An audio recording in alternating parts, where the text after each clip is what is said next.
Hello बच्चों, कैसे हैं आप सब। I hope you all will be fine. मैं आपका मैथ्स मेंटर विश्वजीत कुमार स्वागत करता हूं आपके अपने प्लेटफॉर्म टॉपर चॉइस पे। जो क्लासेज आई हैं वास्तविक संख्या के, उसमें आपने देखा होगा अच्छे से। मैंने एक्सरसाइज को स्टार्ट कर दिया है। आपकी जो क्वेरी जो डिमांड थे उस हिसाब से मैं चैप्टर प्रॉपर तरीके से लेकर आ गया हूं। और पिछले वीडियो में मैंने 1.1 एक्सरसाइज के सारे क्वेश्चंस मैंने किए हुए हैं।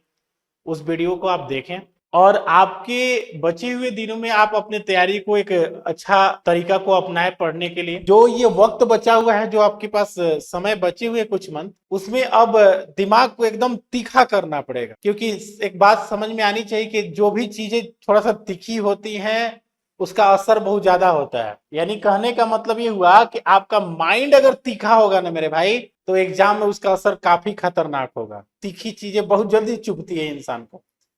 अगर आप कोई चीज तीखा करके यहां से जाएंगे बचे हुए दिनों में, तो पेपर में जरूर फोड़ के आएंगे। अब ये दिमाग तीखे कहां से होंगे, तो दिमाग तीखा सबसे पहले अपने मन को शांत करना होगा। कहने का मेरा मतलब ये हुआ कि पहले मन से जीतना है। जो भी आपको लक्ष्य, आपको 450 लाने हैं, 100 मार्क्स गेन करने हैं फुल इफिशियंसी के साथ, तो सबसे पहले आपको मन से जीतना होगा मेरे भाई। सबसे बात कहने का मतलब ये हो कि अगर जो इंसान मन से जीत जाए, वो दुनिया की किसी चीज को हासिल कर सकता है। मैदान में हारा हुआ जो व्यक्ति है वो पुनः जीत सकता है, लेकिन मन से हारा हुआ व्यक्ति किसी चीज को जल्दी जीत नहीं सकता है। तो पहले आप अपने मन को जिताइए। इसी के साथ मैं एक बार फिर से आपको अपने टॉपर चॉइस पे स्वागत करता हूं। आज का जो एक्सरसाइज रहने वाला है वो 1.2 से रिलेटेड मैंने पहले कॉन्सेप्ट देखेंगे कि 1.2 एक्सरसाइज में आपको क्या क्या कॉन्सेप्ट पढ़ने हैं, और उसके कॉन्सेप्ट के बाद जो सवाल होंगे वो किस बेस पे हैं और कैसे उसको सॉल्व किए जाएंगे। तो उसको सारी चीजों को हम बारीकी से समझेंगे, प्रॉपर तरीके से आप इसको ग्रैब करने करेंगे। देखते हैं मेरे भाई, पहला क्या 1.2 एक्सरसाइज से रिलेटेड क्या कॉन्सेप्ट पढ़ने हैं। 1.2 से आपको जो रिलेटेड जो कॉन्सेप्ट पढ़ने उसको कहते हैं फंडामेंटल अर्थमेटिक थ्योरम मेरे भाई। क्लियर। फंडामेंटल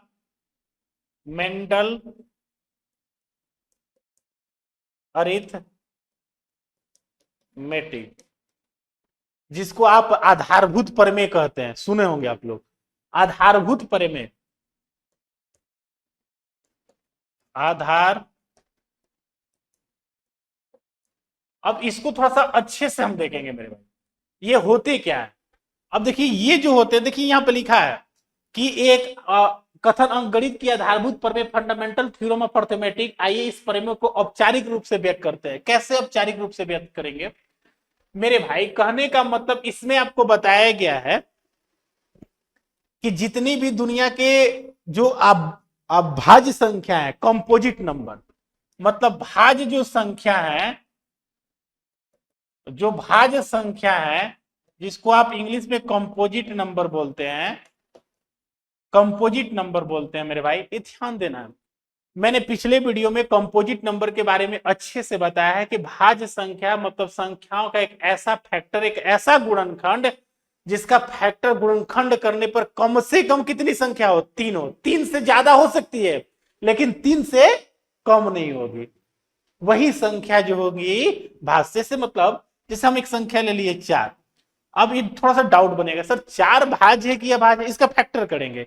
ये x से डिविजिबल है, 1 से भाग लगेगा, इसमें 2 से भी भाग लग जाएगा, और 4 अपने आप से। तो देखिए कितने इसके गुणनखंड निकले, 3। यानी ये भाज्य संख्या है कि अभाज्य संख्या। तो मेरे भाई भाज्य संख्या, क्योंकि 3 इसके फैक्टर, 3 से ज्यादा भी होंगे तो भाज्य संख्या है। लेकिन 3 से कम होगा यानी 2 होगा, कम से कम 2 फैक्टर हो, 2 से ना तो ज्यादा ना तो 2 से कम, वो होते हैं हमारे आभाज्य संख्या, प्राइम नंबर मेरे भाई। क्लियर है ना चीजें। और इसी पे कहने का इसका मतलब ये हुआ अर्थमेटिक थ्योरम का कि जो जितनी भाई भाज्य संख्या होंगी उसको आपको अभाज्य संख्या के फॉर्म में, उसके प्रोडक्ट यानी गुणनखंड के फॉर्म में लिख कर दिखाना है। मतलब 4 को आपको भाज्य संख्या, अभाज्य संख्या के फॉर्म में, जैसे अभाज्य संख्या 2 इंटू 2 होगा इसका, तो प्रोडक्ट मतलब होता है गुणा। क्या होता है? गुणा। ऐसे करके लिख के दिखाना है मेरे भाई। अब थोड़ा सा ध्यान से देखना मेरे भाई, गुणनखंड जो ये तो कर लेंगे, लेकिन चीजें ये ध्यान देनी है कि जो भाज्य संख्या होगा, दिमाग में चलना सर भाज्य संख्या को अभाज्य संख्या के रूप में कैसे लिखेंगे, और इस पे बेस आपकी एक्सरसाइज में सवाल भी है, तो जब हम सवाल करेंगे तो उसको अच्छे से ढंग से समझेंगे। ठीक है, अब बात आती है, अब इसका भाज्य संख्या से रिलेटेड मैं एक और कोई चीजें बता दे रहा हूं। भाज्य संख्या से रिलेटेड मैं एक चीज बता देता हूं कि इसको आप युग्म भी कहा जाता है। युग्म संख्या, कौन संख्या? युग्म संख्या। इसको आप संयुक्त संख्या भी कहते हैं। कौन संख्या कहते हैं? संयुक्त संख्या भी कहते हैं। क्लियर हुआ चीजें? भाज्य संख्या को युग्म संख्या भी कहा जाता है, संयुक्त संख्या भी कहा जाता है, कोई डाउट नहीं है। और 4 से आपसे एक सवाल भी पूछा जाता है, कहेगा कि वह छोटी से छोटी भाज्य संख्या बताइए। तो सबसे पहले भाज्य संख्या का शुरुआत कहां से होता है मेरे भाई? 4 से। उसके बाद कोई पूछेगा सर एक क्या है, तो सर एक विषम संख्या बोल देंगे, ऐसे इसको स्पेसिफिक नंबर भी कहा जाता है। मेरे भाई 2 क्या है, तो 2 सबसे छोटी अभाज्य संख्या है, वो भी आपसे सबसे छोटी समअभाज्य संख्या पूछे, ये भी एग्जाम में बिहार बोर्ड के सबसे टॉप मोस्ट सवाल बनते हैं। कभी कभी एक चीज आप लोग नहीं सुने होंगे मेरे भाई, अगर आपसे कुछ भी पूछ दे कि जीरो क्या है मेरे भाई, जीरो क्या है, तो आप लोग पढ़ते हैं कि सर जीरो जो है वो पूर्ण संख्या का काम करता है। मेरे भाई जीरो कंप्लीटली पूर्ण संख्या ने, जीरो से मिलकर पूर्ण संख्या बनाए जाते हैं, जीरो कंप्लीटली पूर्ण संख्या नहीं होते हैं। आज वास्तव अब सर क्या होते हैं? विषम संख्या होते हैं क्या? तो डाउट तो चल रहा होगा मन में, विषम संख्या हो सकता है सर, इवेन नहीं, इवेन तो हो ही नहीं सकता, ज्यादातर बच्चे यही सोचते हैं। मेरे भाई जीरो याद रखना है, जीरो हमेशा इससे सवाल पूछे गए हैं कंपटीशन में भी। जीरो एक कौन सा संख्या है? सम संख्या है मेरे भाई। क्लियर है चीजें अच्छे से? तो ये जो मैं कॉन्सेप्ट बताया हूं, इसका सबसे बड़ा निष्कर्ष ये निकलता है, आपको क्या पढ़ना है अर्थमेटिक थ्योरम में, आधारभूत प्रमेय में, कि किसी भी भाज्य संख्या को किस रूप में लिखना है? अभाज्य संख्या के गुणनफल के रूप में चीजें ट्रीट करनी है मेरे भाई, लिखनी है मेरे भाई। अब इस पे बेस्ट सवाल कैसे आते हैं, ये चीजें हम देखेंगे। देखिए यहाँ पे प्रमेय नंबर 1 दिया है ना, देखिए क्या प्रत्येक बार दिखा रहे हैं, प्रत्येक भाज्य संख्या को अभाज्य संख्याओं के गुणनफल के रूप में व्यक्त किया जाता है। उनके आने वाले क्रम को हम क्या करते हैं? प्रोडक्ट के रूप में और पावर के रूप में, घात के रूप में सजा के लिखते हैं मेरे भाई। यही होता है आपका अर्थमेटिक थ्योरम, आधारभूत प्रमेय। क्लियर है चीजें?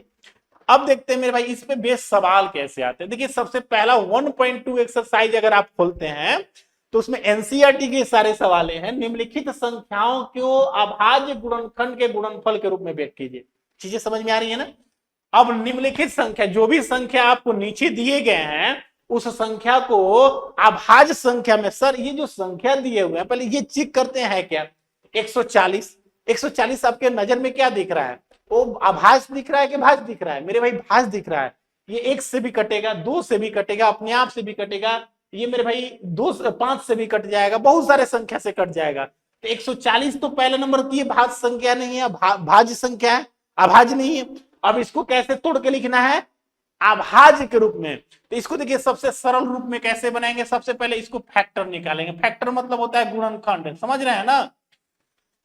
गुणनखंड निकालेंगे। अब इसको छोटी संख्या से पहले डिवाइड करेंगे। 2 से 70 दूना 140, 2 से मेरे भाई 35, अभी भी भाग लगेगा मेरे भाई, 5 सते 35। क्लियर है ना चीजें?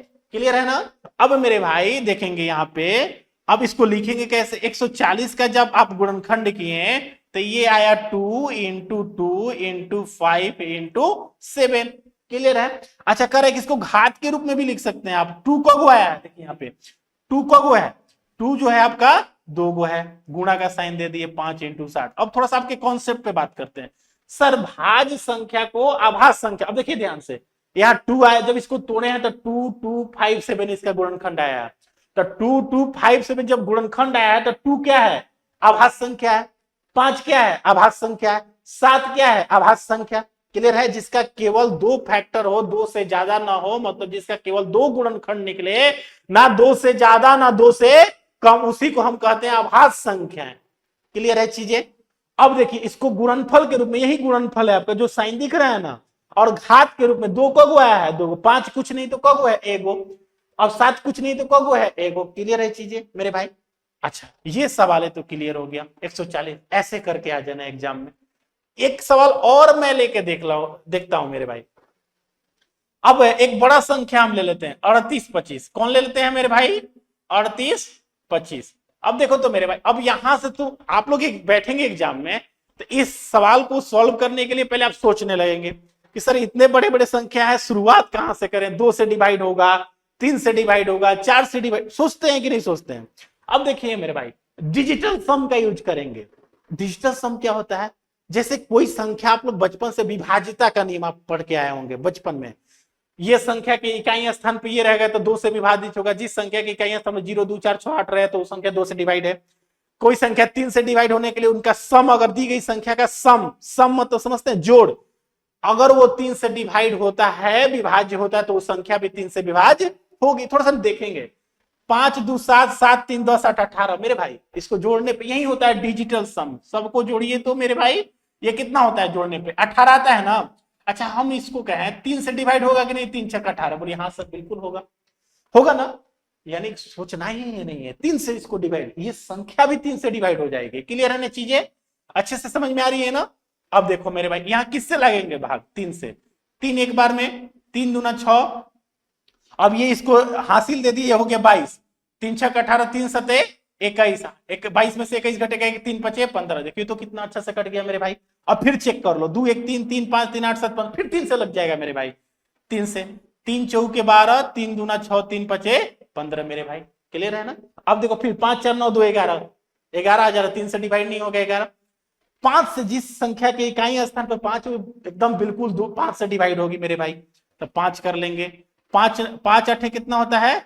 40। अब 5 25, फिर 5 से चल जाएगा मेरे भाई, 17 5 85। क्लियर हो गया चीजें? अच्छा अब इसको लिखेंगे कैसे? तो लिखेंगे, आपको 38 25 था दे रखा था मेरे भाई। क्लियर है ना? 38 25 को आप कैसे लिखेंगे? 38 25 को 3 × 5 × 5 × 17, ये तो लिख लिए। अब इसको एक तरीके से और सजा सकते हैं। 3 को आया है, 2 गो मेरे भाई। 5 को आया है, 2 गो मेरे भाई। 17, खत्म। यही सवाल का उत्तर है मेरे भाई। क्लियर है चीजें? अच्छे से समझ में आ रही है ना? ओके मेरे भाई। अब बाकी के जो सवाल बच्चे हैं, मैंने एक हार्ड सवाल भी करके दिखाया गया, बड़ा बड़ा नंबर। अब आपको डिजिटल सम का यूज करके आप घर पे बना लेना। मैंने 2 सवाल सॉल्व कर लिया। नेक्स्ट बात करते हैं मेरे भाई। नेक्स्ट जो सवाल आती हैं, यहां से कॉन्सेप्ट प्रॉपर तरीके से समझेंगे। सवाल कर रहे हैं कि पूर्णांकों को निम्नलिखित युग्मों के एचसीएफ एलसीएम ज्ञात कीजिए तथा इसकी जांच कीजिए कि दो संख्या का गुणनफल बराबर एचसीएफ गुना एलसीएम होता है मेरे भाई। ये चीज थोड़ा सा ध्यान देना है। ये जो कॉन्सेप्ट यहां पढ़ना है, ये एलसीएम और एचसीएफ से रिलेटेड है, और इससे एक एग्जाम में सवाल आनी ही आनी है। और इससे रिलेटेड सवाल आपके इन फ्यूचर एग्जाम में, कंपटीशन में भी दिखने को मिलते हैं। जो आपको 9 10th में जो एलसीएम एचसीएफ का जो कॉन्सेप्ट पढ़ना है, वही कॉन्सेप्ट, बेसिक कॉन्सेप्ट आगे एग्जाम में आपको जरूरत पड़ेगी मेरे भाई। अब सर इसके सवाल, सबसे पहले एचसीएफ एलसीएम के बारे में आप जानते हैं।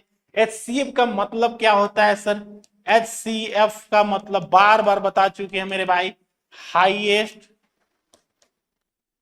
हाईएस्ट, और सी से होता है मेरे भाई कॉमन, एफ से होता है मेरे भाई फैक्टर। क्या होता है? फैक्टर। मतलब कहने का मतलब, जो संख्या है होगी, पहले तो एचसीएफ निकलता कैसे? हमेशा दो धनात्मक पूर्णांक संख्या के बीच कितने संख्या कम से कम होंगी? 2, तभी आप एचसीएफ फाइंड कर पाएंगे। ठीक है। अब फैक्टर का मतलब होता है गुणनखंड। क्या होता है गुणनखंड? जैसे एक सवाल लेके बता रहे हैं मेरे भाई, अगर आपके पास एक सवाल है 4 और 12, बोलिए हाँ सर, दो संख्या है। अब कहेगा कि इसका एचसीएफ ज्ञात कीजिए। सबसे पहले फैक्टर मतलब गुणनखंड निकालेंगे। गुणनखंड किसे निकलेगा? पहले इस नंबर का गुणनखंड निकालेंगे। इसका गुणनखंड ये x से भी डिवाइड होगा। गुणनखंड मतलब क्या? वो नंबर जो दी गई संख्या है, वो नंबर जिस नंबर से विभाजित होगी, कटेगी, वही नंबर उसका क्या होता है? गुणनखंड। एक से भाग लगेगा कि नहीं 4 में? 2 से भी लगेगा कि नहीं? अपने आप से भी कट सकता है मेरे भाई। क्लियर है ना?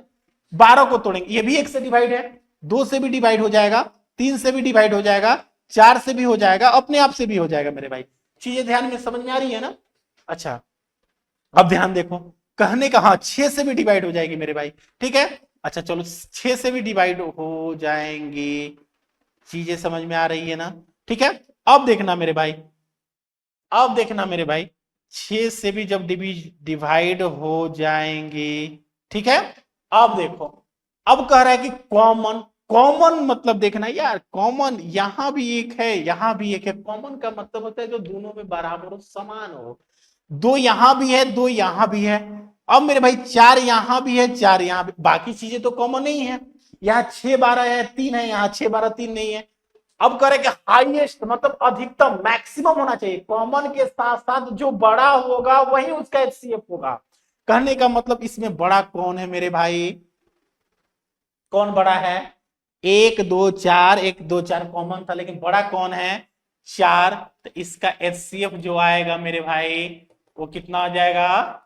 4। यही सवाल का उत्तर है। लेकिन सर ऐसे चीजें बनानी नहीं है आपको, है ना? ये तो मैं प्रॉपर थोड़ा सा कॉन्सेप्ट समझा रहा था मेरे भाई। एचसीएफ का मतलब समझ गए?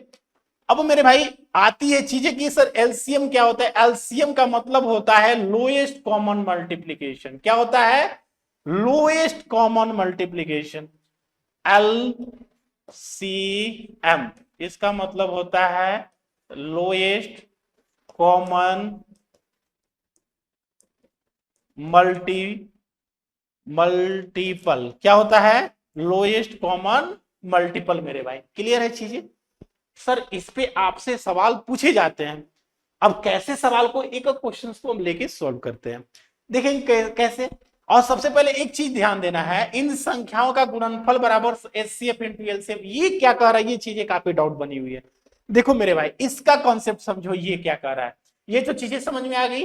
अब देखो इसका जो चीजें हैं कैसे इसको सॉल्व करेंगे मेरे भाई, कैसे कॉन्सेप्ट को प्रॉपर, सारे कॉन्सेप्ट को मैं डिस्कस कर रहा हूं यहां पे। देखो मेरे भाई सबसे पहले अभी हमने एक चीज चर्चा किया कि जो संख्या होती है, जो संख्या होती है वो हमेशा 2 संख्या के बीच में एलसीएफ और एलसीएम निकलती है। कितनी संख्या होगी? कम से कम 2। अच्छा वही कह रहा है कि जो संख्या दी जाएंगी उन दोनों संख्या का गुणनफल, जैसे हम अभी लिए थे संख्या 4 और क्या 12, तो दोनों को गुणा करके जितना आएगा उतना ही उसके एलसीएम और एचसीएफ निकाल देंगे, और वो आपस में क्या हो जाना चाहिए? दोनों बराबर। कौन? जो दोनों संख्या थी 4 और 12, दोनों का जो मल्टीप्लाई, यानी कहने का मतलब जो ये 4 और 12 का जो हम एचसीएफ निकाले हैं अभी, इसका एचसीएफ और इसका एलसीएम, इन दोनों को जब गुणा करेंगे ये बराबर हो जाएगा इन दोनों संख्या के मल्टीप्लाई का मेरे भाई। चीजें समझ में आ रही है? अब सर इसमें प्रॉपर कॉन्सेप्ट क्या होते हैं, पूरे अच्छे से कॉन्सेप्ट देखेंगे मेरे भाई, ठीक है। देखिए कैसे क्या क्या, इससे बहुत सारे फॉर्मूले बना दूंगा। देखिए जो आगे एग्जाम में काम सबसे पहले होता है, पहली संख्या, कौन संख्या? पहली संख्या इंटू दूसरी संख्या, इंटू दूसरी संख्या बराबर होता है एलसीएम गुना एचसीएफ मेरे भाई, ठीक है। क्लियर है? कौन संख्या? वही जो संख्या 2 को दी रहेगी जिसका एलसीएम एचसीएफ निकालना है। या कभी कभी एग्जाम में मेरे भाई ये भी सवाल पूछे जाएंगे, आपसे एचसीएफ और एलसीएम दे देगा, और है भी इसी एक्सरसाइज में, एलसीएम और एचसीएफ दे देगा और उसमें से एक संख्या को गायब कर देगा, एक संख्या को दे देगा। मान लेते हैं दूसरी संख्या दे दिया। कौन संख्या दे दिया? दूसरी संख्या दे दिया मेरे भाई। ये दूसरी दे दिया, पहली आपसे पूछा जा रहा है, तो इसका क्या कॉन्सेप्ट बनता है मेरे भाई? प्रॉपर तरीका से सारे, इसी से सारे फॉर्मूले आपको बन जाएंगे। यानी पहली संख्या, यानी पहली संख्या बराबर हो जाएगा एलसीएम गुना एचसीएफ। और देखिए इसके मल्टीप्लाई में क्या था? दूसरी संख्या, और पहली, इसके मल्टीप्लाई में कोई चीजें बाउंड्री को जो पार कर जाएगी, बाउंड्री है बराबर, पार कर जाएगी तो नीचे आके किसमें? डिवाइड में। यानी यहां पे क्या हो जाएगा? दूसरी संख्या मेरे भाई। क्लियर है ना चीजें? पहली संख्या पूछेगा तो एलसीएम और एचसीएफ दे रखेगा, एक दूसरी संख्या दे देगा, तो यहां से आप पहली संख्या निकाल। अगर मेरे भाई दूसरी संख्या पूछ दे पहली संख्या देके, तो वही कॉन्सेप्ट है, यानी आपसे कॉन्सेप्ट बनेगा कि दूसरी संख्या बराबर एलसीएम गुना एचसीएफ बटा में क्या हो जाएगा मेरे भाई, पहली संख्या। कौन संख्या, पहली संख्या। चीजें क्लियर हो रही है कि नहीं हो रही है, बिल्कुल ना। अच्छा मेरे भाई इस कॉन्सेप्ट से मैंने ये सब चीजें तैयार की। अब ये भी हो सकता है, क्या हो सकता है मेरे भाई, कभी कभी क्या होगा कि दोनों संख्या दी रहेंगी, दोनों संख्या दी जाएंगी और दोनों संख्या देने के बावजूद आपसे एलसीएम पूछ देगा, एचसीएफ दे रखेगा। और सवाल पूछा भी गया है एग्जाम में भी और एक्सरसाइज में भी सवाल। जैसे करने का मतलब, अगर आपको एलसीएम निकालना हो तो होगा पहली संख्या इंटू दूसरी संख्या। कौन संख्या, दूसरी संख्या बटा में एलसीएम के मल्टीप्लाई में कौन होता है, एचसीएफ। जो चीजें मल्टीप्लाई में बाउंड्री के इस पार आके डिवाइड में थे, किस संख्या से भाग कर देंगे, एचसीएफ से मेरे भाई। कोई दिक्कत नहीं है ना। अब देखिए अगर एचसीएफ पूछ देगा मेरे भाई, क्या पूछ देगा, एचसीएफ, तो आप पहली संख्या इंटू दूसरी संख्या और डिवाइड में कौन आएगा, मल्टीप्लाई में एलसीएम है एचसीएफ के, एलसीएम मेरे भाई। एक कॉन्सेप्ट से मैंने इतनी चीजें बताया, क्लियर है ना। और सारे एग्जाम में टकराएंगे मेरे भाई, ठीक है अच्छे से। अब सर इस पे हम सवाल लेके दिखाते हैं आपको, ठीक है। अच्छे से चीजें क्लियर हो रही है ना। ओके मेरे भाई, ये एकदम बिल्कुल प्रॉपर तरीका से समझ लेना है मेरे भाई। उसके बाद चीजें हम आगे बढ़ेंगे लेके, ठीक है। अब देखना है कि सर क्वेश्चन जो आपके सामने दिखाए हैं उसको थोड़ा सा हम लेकर प्रॉपर तरीके से आपको समझाऊंगा, ठीक है। इसी पे बेस मिटा दे, इधर से इरेज करते हैं मेरे भाई। देखो अब मैं क्वेश्चन लेके समझाता हूं।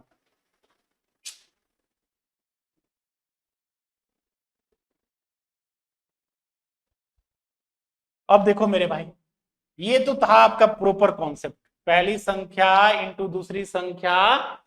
ये जो आपका कॉन्सेप्ट आपको पढ़ना है मेरे भाई, वो यही पढ़ना है कि आप एलसीएम यहां पढ़ना है, पहली संख्या गुना दूसरी संख्या बराबर क्या पढ़ना है, एलसीएम गुना एचसीएफ। यही आपका कॉन्सेप्ट है मेरे भाई। इस पे देखो सवाल कैसे, जैसे हम पहला सवाल लेके दिखाते हैं।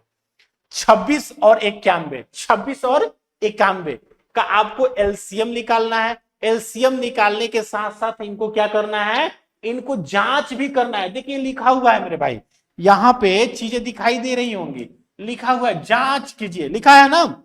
अब देखिए इसको जांच भी करेंगे, और जांच कहां से करेंगे, इसी कॉन्सेप्ट से। तो सबसे पहले एलसीएम निकालेंगे। कैसे निकलता है मेरे भाई, देखो पहले आप इसको फैक्टर करो, गुणनखंड करो। 26 को 2 से डिवाइड हो जाएगा ना 13। उसके बाद 91 को करोगे तो मेरे भाई 3 से चल जाएगा, कौन से चल जाएगा, कैसे जाएगा, 7 से चल जाएगा। 13 7 91, क्लियर हो गया, गुणनखंड निकाल लिए। पहले इनको लिख लो। कैसे लिखोगे मेरे भाई, देखो कैसे लिखोगे। यहां 26 का जब फैक्टर निकाले थे तो आया मेरे भाई 2 इंटू 13, बोलिए हाँ सर बिल्कुल। और 91 का जब फैक्टर निकाले मेरे भाई तो आया 7 इंटू 13, क्लियर है मेरे भाई, लिख दिए। अब फाइंड क्या करना है मेरे भाई, फाइंड करना है आपको एलसीएम। क्या फाइंड करना है, एलसीएम। देखिए एलसीएम आज अच्छे से समझिए, एलसीएम कैसे निकालना जाता है। पहले देखा जाता है कि इन दो गुणनखंड जो किए हैं, इन दोनों में कॉमन क्या है। अच्छा मेरे भाई, इन दोनों में कॉमन क्या दिखाई दे रहा है आप लोग को, यहां भी 13 है, यहां भी 13 है, यही कॉमन है। बाकी और कोई चीजें कॉमन नहीं दिखाई दे रही है। तो जो कॉमन चीजें हैं उनको एक बार हम लिख देंगे, तो 13 लिख दिए। और जो चीजें बचेंगी उनको जो का त्यों रख देंगे। जैसे ऊपर में क्या बचा हुआ है, 2, और नीचे में क्या बचा हुआ है, 7। जब इसको सॉल्व करेंगे तो 7 दूना 14, और 13 को 14 से मल्टीप्लाई करो। 13 इंटू 14, देखो गुणा कैसे करना है बड़े बड़े नंबर को। 13 को पकड़ लो, अब 13 को 4 से मल्टीप्लाई कराओ, 14 से नहीं, 2 डिजिट में नहीं करना है, तरीका भी सीखना है कैसे कैलकुलेशन का। 13 को 4 से मल्टीप्लाई, तो 13 चौका 52, सबको टेबल याद है। 52 का क्या हो गया 2, रिमाइंडर मानी शेषफल 5। 13 का एक बार 13, ठीक है, और कितना 13 5 13 का एक में मल्टीप्लाई करेंगे 13, 13 5 कितना होता है मेरे भाई 18। कहां से वो 5 है इसका 13 के 52 वाला। क्लियर में है मेरे भाई 182 इसका एलसीएम आ गया। क्लियर है चीजें। उसके बाद मेरे भाई एचसीएफ।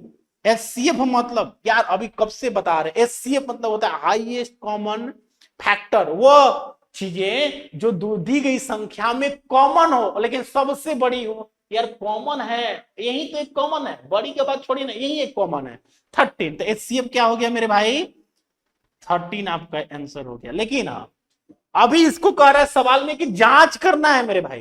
क्या करना है जांच करना है यानी कि चेक आउट भी करना है।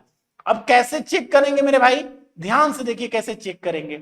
यही कॉन्सेप्ट बैठाएंगे पहली संख्या इंटू दूसरी संख्या बराबर एलसीएम गुना एचसीएफ। पहली संख्या क्या थी आपका पहली संख्या थी 26 बोलिए हाँ सर बिल्कुल।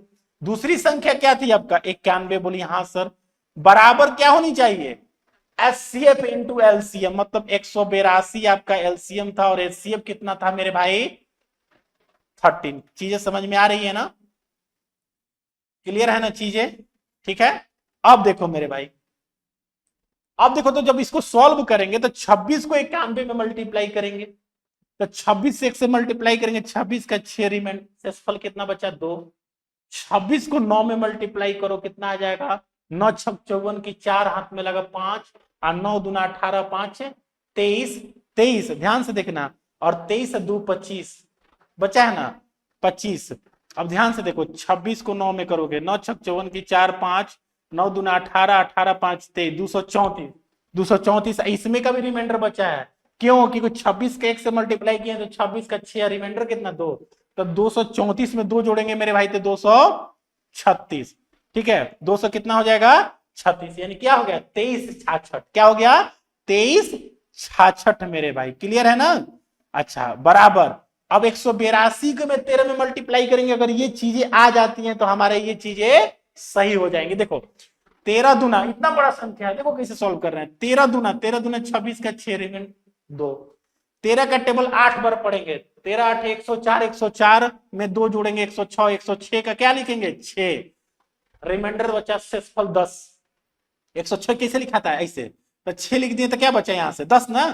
क्लियर है ना चीजें। अब देखो 13 से 1 से मल्टीप्लाई करेंगे 13 13 10 कितना होता है मेरे भाई 23। यार कितना अच्छा चीजें हैं। अब देखो तो एलएचएस इक्वल टू मेरे भाई आरएचएस मेरे भाई क्या प्रूफ भी हो गया साबित कर दिए मेरे भाई। खत्म। चीजें समझ में आ रही है कि नहीं आ रही अच्छे से नोट्स कर लेंगे मेरे भाई। जहां चीजें अगर दिक्कत हो तो आप हमें कमेंट सेक्शन में कमेंट करें अच्छे से कमेंट करें। और मेरे भाई एक नेक्स्ट सवाल फिर देखेंगे हम और चीजों को आगे बढ़ते जाएंगे। ठीक है नेक्स्ट आता है सवाल 510 और 92। 510 और 92 एक चीज और मैं ले रहा हूं ये सवाल और एक चीज ये चीजें मैं कर दिया 510 और 92 इस सवाल भी करके दिखा देते हैं। एक सवाल आप करेंगे घर पे मेरे भाई। ठीक है चल नेक्स्ट चीजें देखिए मिटा दे इसको ना। अब देखिए कैसे करना है। अब एक सवाल और आपके सामने ले लेते हैं मेरे भाई। एक हो गया 510 और एक हो गया क्या करना है 92। अब देखो तो मेरे भाई 510 कैसे कटेगा यार 5 और 1 6 2 से भी जा सकता है क्योंकि इकाई स्थान पे 0 जब कोई संख्या इकाई स्थान पे 0 2 4 6 8 हो तो 2 से डिवाइड होगी वही होता है डिजिटल सम। ठीक है 2 से काटते हैं मेरे भाई तो ये हो जाएगा 2 दूना 4 इसको रिमाइंडर दिया 2 5 10 इसको रिमाइंडर दिया 2 5 10। क्लियर है ना। अब मेरे भाई अब ये 3 से भी जा सकता है क्योंकि 5 2 7 2 9 9 3 से डिवाइड होगा तो ये संख्या भी 3 से डिवाइड होगी। 3 7 कितना मेरे भाई 3 7 हो जाएगा 21 और सॉरी 3 8 24 और 3 5 15 फिर ये 5 से चल जाएगा 17 5 कितना मेरे भाई 85। उसके बाद मेरे भाई इसको काटो 26 दूना 92 26 दूना 92 होता है नहीं ना मेरे भाई 26 दूना 52 होता है। अब मेरे भाई कैसे इसको काटेंगे तो पहले डिजिटल सम लगाओ। डिजिटल सम लगाओगे तो ये कितना से कटेगा 2 से तो कटेगा लेकिन 46 बार में 2 चौके 8 इसको ये रिमाइंडर दिया 46 फिर 2 से कटेगा 23 मेरे भाई अब नहीं लगेगा। ठीक है अब इसको क्या बोले हैं कि पहले लिख लेना है। कैसे लिखना है मेरे भाई लिखना है आपको 510 510 का फैक्टर गुणनखंड किए तो 2 इंटू 3 इंटू 5 इंटू 17, उसके बाद 92 को फैक्टर किए मेरे भाई तो 2 इंटू 2 इंटू 23। क्लियर है चीजें। अब मैं बताया हूं कि इसका एलसीएम कैसे फाइंड होगा मेरे भाई। एलसीएम निकालने के लिए क्या करेंगे, सबसे पहले देखेंगे कॉमन क्या है। कॉमन कुछ दिखाई दे रहा है, हाँ सर कॉमन एक दो तो दिखाई दे रहा है यहां से, और बाकी कोई कॉमन नहीं है सर। यहाँ दो है लेकिन यहाँ दो नहीं है, 5 यहाँ 5 नहीं, यहाँ 17 यहाँ 23 है, कॉमन नहीं है। तो जो कॉमन है उसको एक बार लिखेंगे, तो लिख दिए। उसके बाद जो चीज है उसको जैसे के तैसे उतार देंगे। 5 इंटू 17 इंटू 2 इंटू 23 मेरे भाई। क्लियर।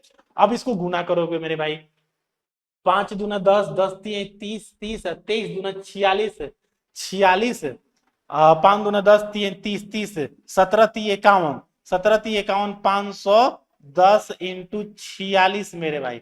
अब इसको आप सॉल्व करेंगे, 46 को 510 में मल्टीप्लाई करके देखो कितना आ रहा है मेरे भाई।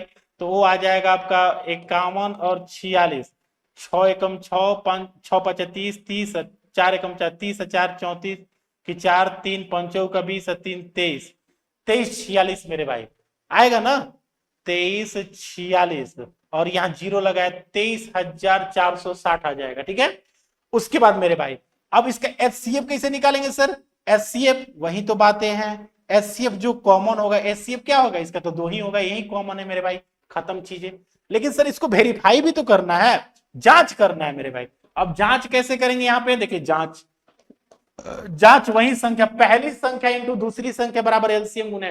पहली संख्या आपका क्या था 510, दूसरी संख्या 92 इक्वल टू एलसीएम गुना एचसीएफ। एलसीएम आया था 23,460 इंटू 2 मेरे भाई। सॉल्व करेंगे। अब देखो मेरे भाई 510 को 92 में मल्टीप्लाई की करोगे तो कितना आएगा, 510 से 92 में मल्टीप्लाई तो 2 एकम 2, 5 दूना 10, 9 एकम 9 10, 9 19, 19 9 पचे 45, 45 एक 46 मेरे भाई। कितना आ जाएगा 46 92।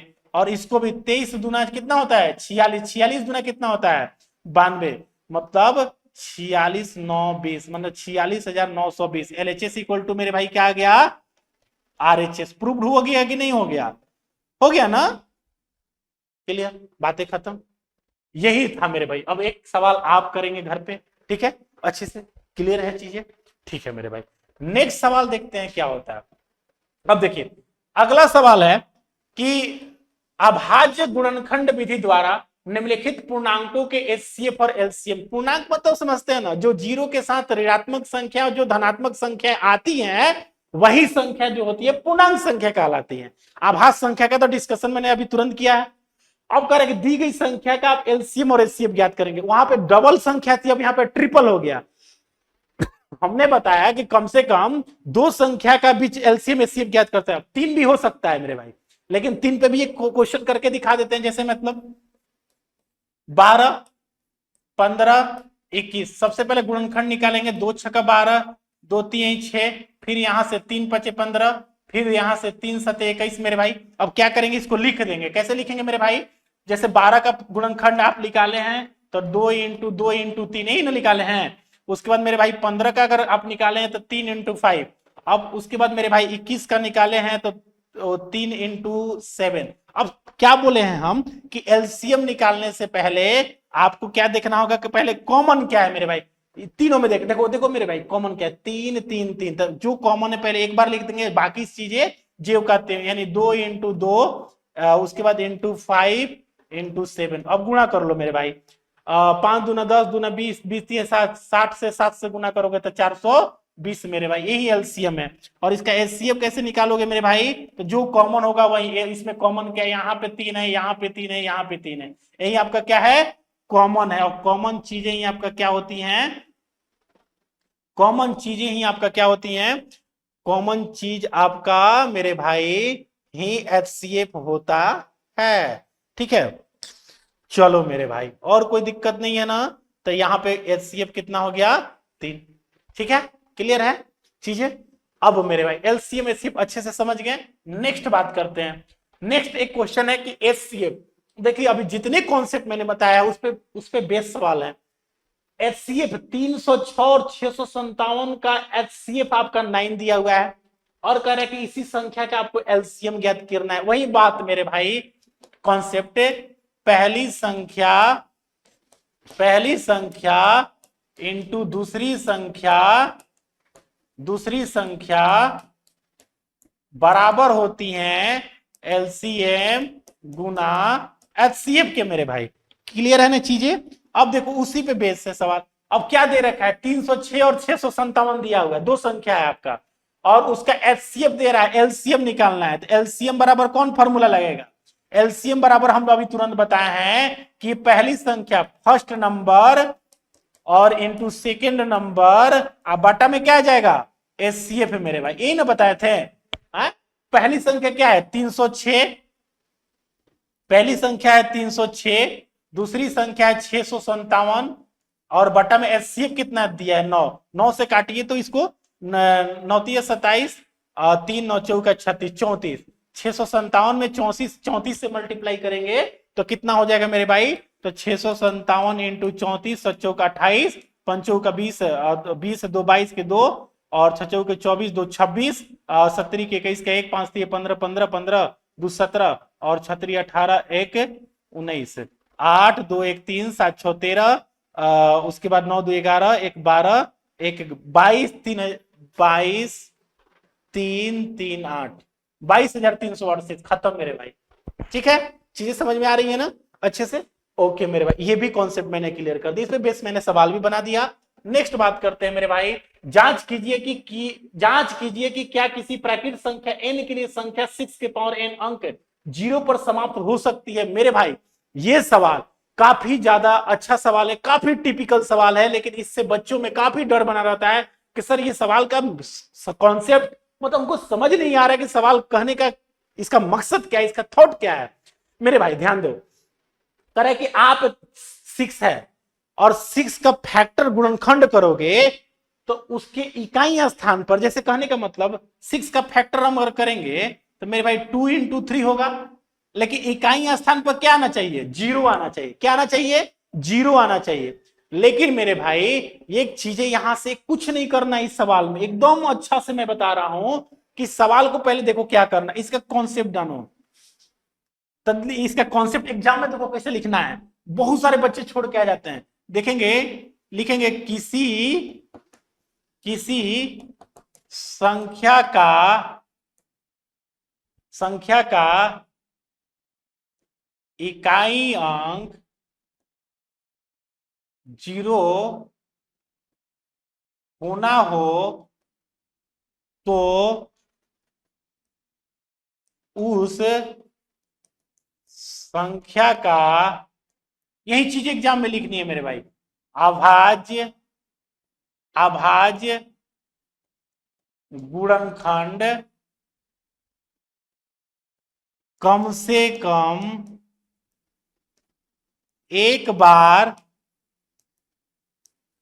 2 के पावर m इंटू 5 के पावर n के रूप में होना चाहिए।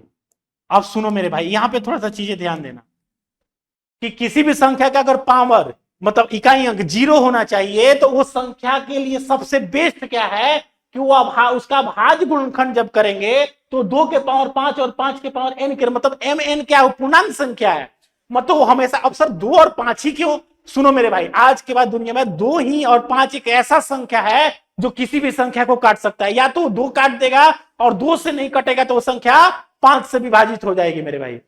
और जब भी आप अभी शुरू से पढ़ाते हैं डिजिटल सम में मैंने बताया कि 2 और 5 संख्या जिसकी यूनिट प्लेस पे 0 आ जाए वो संख्या 2 से भी विभाजित होती है और 5 से भी, और दिखने को भी मिला है मेरे भाई।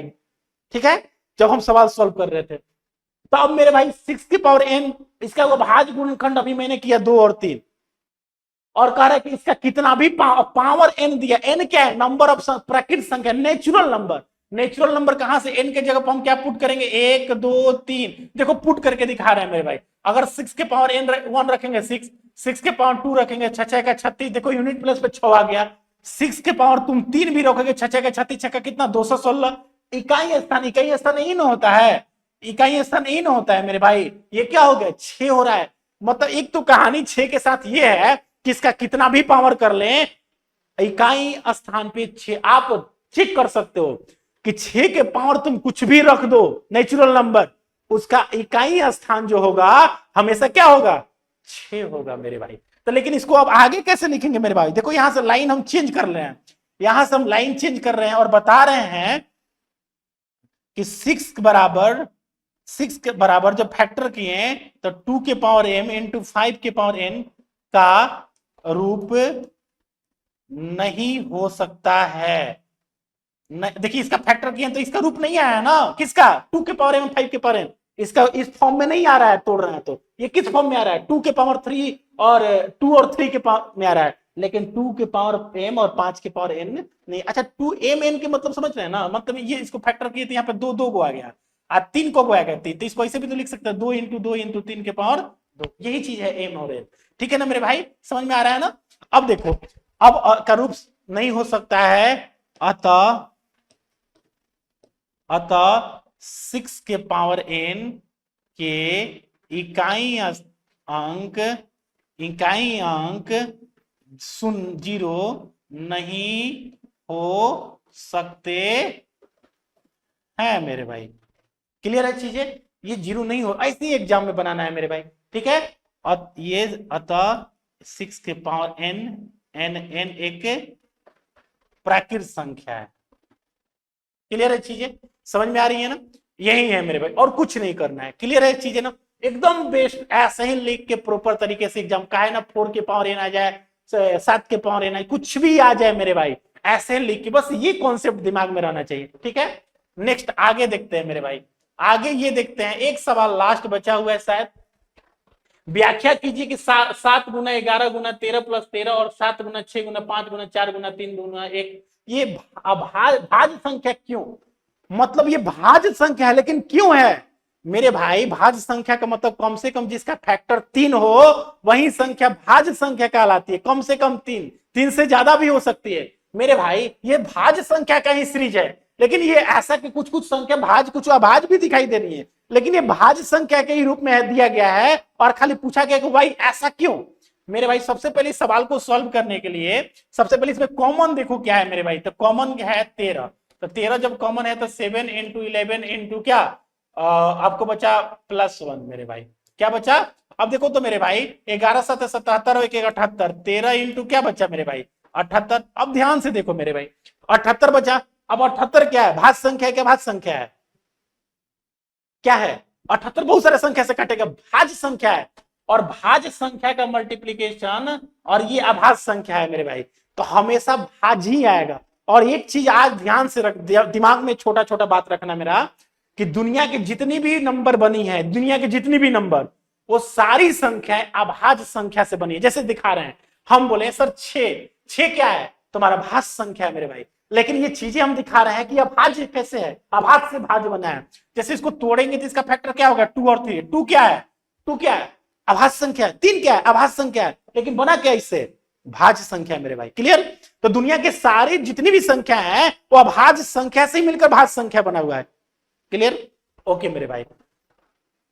अब देखो ध्यान से, अब देखो तो यहाँ अब कहीं सर इसका तो 2 ही फैक्टर होगा, कहां सी बात, कुछ नहीं, तो इसमें क्या है मेरे भाई 1 है ना, देखो ना इसको जब सॉल्व करेंगे, जब इसको सॉल्व करेंगे तो मेरे भाई 13 इंटू 78 इंटू 1, इसके कितने फैक्टर हुए, 3 फैक्टर हुए। अब ये 3 फैक्टर जब हुए तो ये क्या कहला है, ये भाज्य संख्या का सीरीज हो गया मेरे भाई, चीजें समझ में आ रहा है। और इसको जब गुणा भी करोगे मेरे भाई तो इस 1 के आने से इसके में कोई फर्क पड़ने वाला नहीं है मेरे भाई।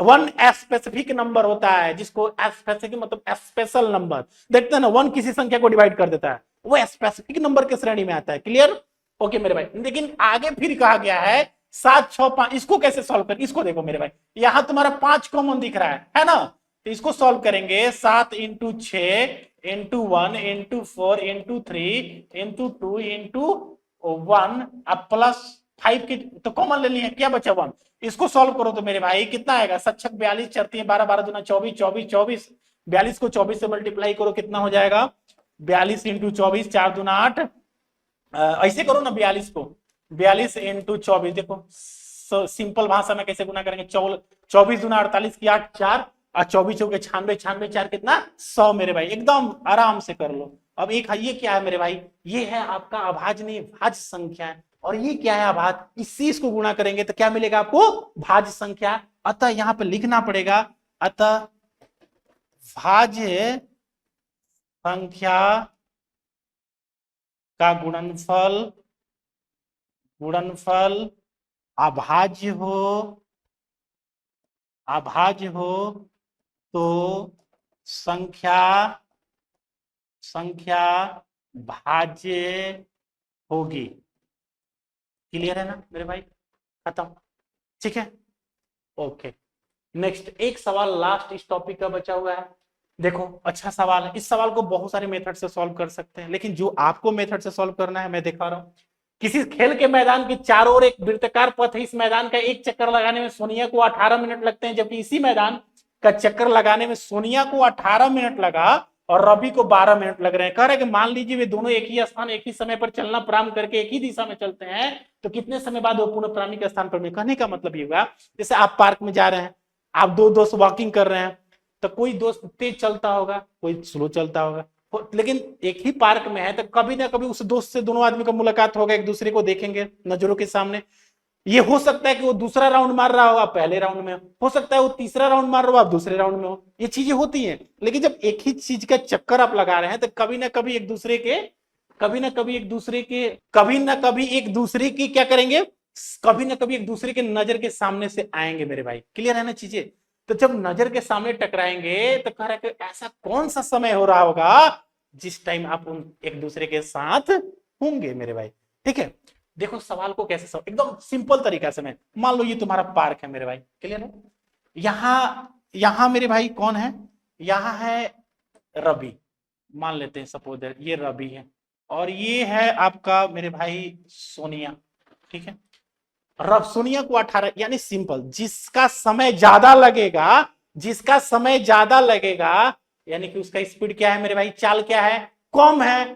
ठीक है, अब देखते हैं, अब दोनों एक ही डायरेक्शन में चलना स्टार्ट, यहां से चल रहे हैं दोनों लोग, यहां से चल रहे हैं दोनों लोग, क्लियर है। ठीक है, अच्छा जब चल रहे हैं तो रवि को कितना लगा हुआ है मेरे भाई, 12 मिनट लगा हुआ है, और सोनिया को कितना लगा है मेरे भाई, 18 मिनट लगा है सोनिया को। ठीक है, अब देखते हैं, अब जब 18 मिनट लगा है सोनिया को, तो अब देखिए कैसे चीज, अब इसका कुछ मत करो, फैक्टर तो निकालो, 12 का अगर फैक्टर निकालोगे तो कितना हो जाएगा, 12 का फैक्टर निकालेंगे तो 1, उसके बाद क्या हो जाएगा 2, उसके बाद क्या हो जाएगा 3, उसके बाद क्या हो जाएगा 4 और 6 और 12, उसके बाद 18 का फैक्टर देखो तो मेरे भाई, और 1, उसके बाद कितना हो जाएगा 2, उसके बाद 3, उसके बाद 6, उसके बाद 9, उसके बाद अपने आप से। अब देखो चीजें यहां से ही सॉल्व हो सकता है। ठीक है, अब देखो मेरे भाई कुछ नहीं करना है, यहां से कुछ नहीं करना है, लेकिन मेरे भाई अगर इसको फैक्टर पे सॉल्व करेंगे तो ये चीजें आपके एग्जाम्स के लायक नहीं, कॉम्प्लिकेटेड बनती चली जाएंगी। तो कॉम्प्लिकेटेड जब बनती चली जाएंगी तो इसको एक और शॉर्ट में किया जा सकता है मेरे भाई। कैसे शॉर्ट में किया जा सकता है, इससे भी आसान देख लो, इससे भी आसान तुमको करके दिखा देते हैं। अब मान लो फैक्टर मत निकालो, 12, अच्छा मान लो पहला राउंड रवि चला, रवि चला पहला राउंड, तो रवि जब पहला राउंड चला है तब पहला चक्कर 12 मिनट, एक चक्कर 12 मिनट लगा होगा, यहां मिनट का ये एक कॉलम जो होता है वो मिनट को इंडिकेट करता है। अगर रवि जो है दूसरा चक्कर लगा रहा होगा तो 12 दूना कितना 24 मिनट लगा होगा। अगर मेरे भाई तीसरा चक्कर लगा रहा होगा तो 36 मिनट लगा होगा। क्लियर चीजें, अगर रवि चौथा चक्कर क्यों ना लगा दे 48 मिनट लगा होगा, 12-12 मिनट लग रहा है। अगर वही चीजें अगर सोनिया के साथ हो मेरे भाई तो क्या होगा, ये सोनिया जो है एक चक्कर तो अपना 18 मिनट का लगाई होगी, दूसरा जो चक्कर जो लगाई होगी वो 36 मिनट का, जो तीसरा चक्कर लगाई होगी सोनिया का, जो दूसरा तीसरा जो चक्कर होगा सोनिया का 54 मिनट का होगा मेरे भाई, और अगर पांचवा चक्कर उसका देखेंगे, चौथा चक्कर देखेंगे तो 72 मिनट का। अब देखो चीजें, यही से सवाल सॉल्व। अब क्या है कि अब देखो सबसे पहले सर ये रवि और ये 12 मिनट में पहला चक्कर लेके 18 मिनट में मारी, ये दूसरा चक्कर 24 में, लेकिन बेचारी ये तीसरा चक्कर दूसरा चक्कर 36 मिनट में मार रही है, ये तीसरा चक्कर 36 मिनट में मार रहा है, ये अभी दूसरे चक्कर में है। लेकिन इन दोनों के कॉमन डिफरेंस में क्या अंतर है, कौन कौन चीजें इन दोनों में कॉमन दिखाई रही है मेरे भाई, 36 अभी तक जब भी चल रहे हैं लोग राउंड मार रहे हैं उसमें 36 एक ऐसा नंबर है जो कहीं ना कहीं बराबर आ रहा है। यानी भले इनका चलना राउंड अलग अलग है, ये तीसरे राउंड में ये दूसरे राउंड में, लेकिन 36 मिनट के अंतराल पे रवि और सोनिया जो है एक दूसरे से क्या करेंगे, मीटअप करेंगे। कितना सवाल इजी था और इजी से मैंने सॉल्व किया। इसका मेथड भी होता है, मेथड भी दिखा देते हैं। यानी रवि तथा सोनिया को